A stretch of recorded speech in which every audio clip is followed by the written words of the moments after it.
Alexander the Great served as a king of Macedonia from 336 to 323 BC. During his time of leadership, he united Greece, re-established the Corinthian League, and conquered the Persian Empire. Conqueror and the king of Macedonia, Alexander the Great was born on July 20th, 356 BC in Pella, in the ancient Greek kingdom of Macedonia. During his leadership from 336 to 323 BC, he united the Greek city-states and led the Corinthian League.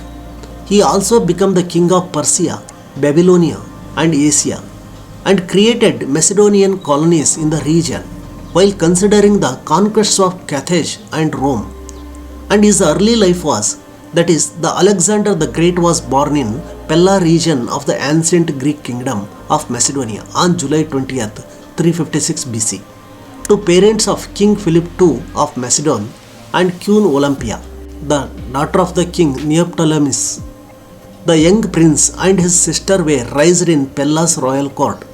Growing up, the dark-eyed and curly-headed Alexander hardly ever saw his father, who spent most of his time engaged in military campaigns and extramarital affairs. Although Olympia served as a powerful role model for the boy, Alexander grew to resent his father's absence and philandering. Alexander received his earliest education under the tutelage of his relative, the stern Leonidas of Epirus. Leonidas, who had been hired by King Philip to teach Alexander maths, horsemanship, and archery, struggled to control his rebellious student. Alexander's next tutor was Lysimachus, who used to role-playing to capture the restless boy's attention. Alexander particularly delighted in impersonating the warrior Achilles. In 343 BC, King Philip II hired the philosopher Aristotle to tutor the Alexander at the temple of the nymphs at Mysa. Over the course of 3 years, Aristotle taught Alexander and a handful of his friends philosophy, poetry, drama, science, and politics. Seeing that Alexander dreamed of becoming a heroic warrior, Aristotle created an abridged version of the tome for Alexander to carry with him on military campaigns. Alexander completed his education at Mysa in 340 BC. A year later, while still just a teen, he became a soldier and embarked on his first military expedition against the Thracian tribes. In 338, Alexander took charge of the Campanian cavalry and aided his father in defeating the Athenian and Theban armies.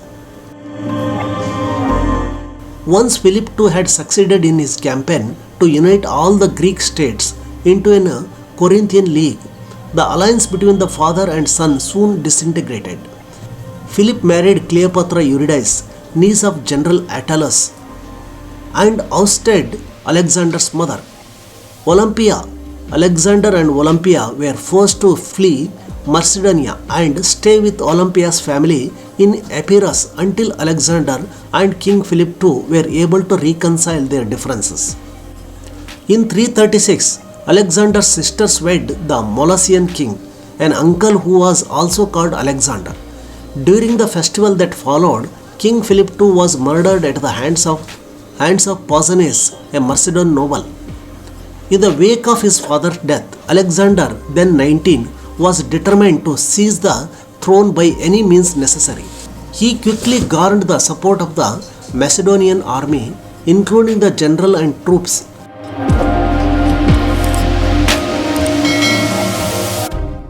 Even though Alexander was the feudal king of Macedonia, he did not obtain automatic control of the Corinthian League.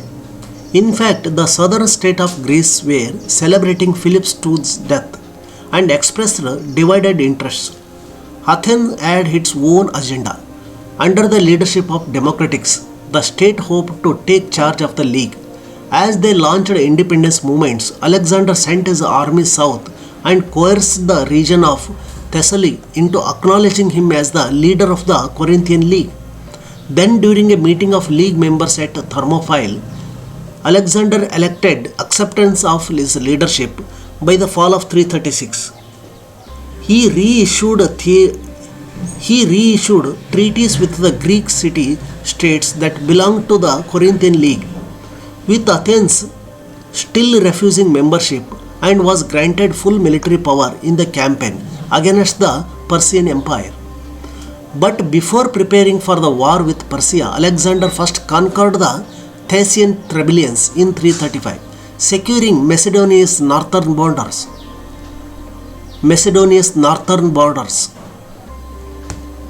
As Alexander was nearing the end of his northern campaign, he was delivered the news that Thebes, a Greek city-state, had forced out the Macedonian troops.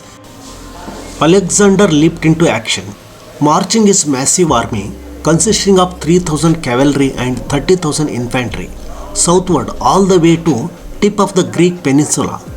Meanwhile, Alexander's general Parmenion had already made his way to Asia Minor.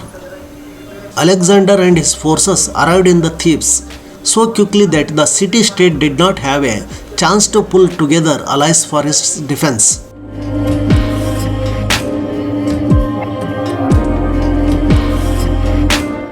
Three days after his arrival, Alexander led the massacre of Thebes. It was Alexander's hope that his destruction of Thebes would serve as a warning to city-states contemplating revolt. His intimidation tactic proved effective. The other Greek city-states, including Athens, chose to pledge their alliance to the Macedonian Empire or opted to remain neutral. In 334, Alexander embarked on his Asian expedition, arriving in Troy that spring. Alexander then faced Persian king Darius III army near the Ganges River. Alexander and his army had made it across the southern coast of Asia Minor to Gordium, where they took the winter to rest. In the summer of 333, the troops of Alexander and Darius once again went head-to-head in battle at Issus. Although Alexander's army was outnumbered, he used his flair for military strategy to create formations that defeated the Persians again and caused Darius to flee. In November of 333, Alexander declared himself the king of Persia after capturing Darius and making him a fugitive. Next upon the Alexander's agenda was his campaign to conquer Egypt. After besieging Gaza on his way to Egypt, Alexander easily achieved his conquest. Egypt fell without resistance. In 331, he created the city of Alexandria, designed as a hub for Greek culture and commerce. Later that year, Alexander defeated the Persians at the Battle of Gaugamela. With the collapse of Persian army, Alexander became the king of Babylon, king of Asia, the king of four quarters of the world.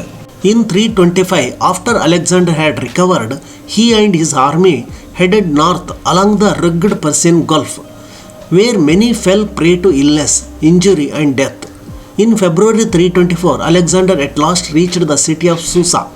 Desperate to retain his leadership and recruit more soldiers, he tried to connect Persian nobles to Macedonians in order to create a ruling class. To this end, at Susa, he commanded that a large number of Macedonians marry Persian princes. After Alexander managed to recruit tens of thousands of Persian soldiers into his army, he dismissed many of his existing Macedonian soldiers. This enraged the soldiers, who spoke critically of Alexander's new troops and condemned him for adopting Persian customs and manners.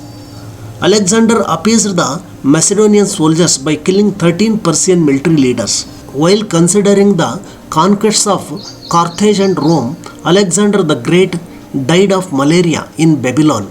Now it is in Iraq on June 13, 323 BC. He was just 32 years old. After Alexander died, his empire collapsed and the nations within it battled for power.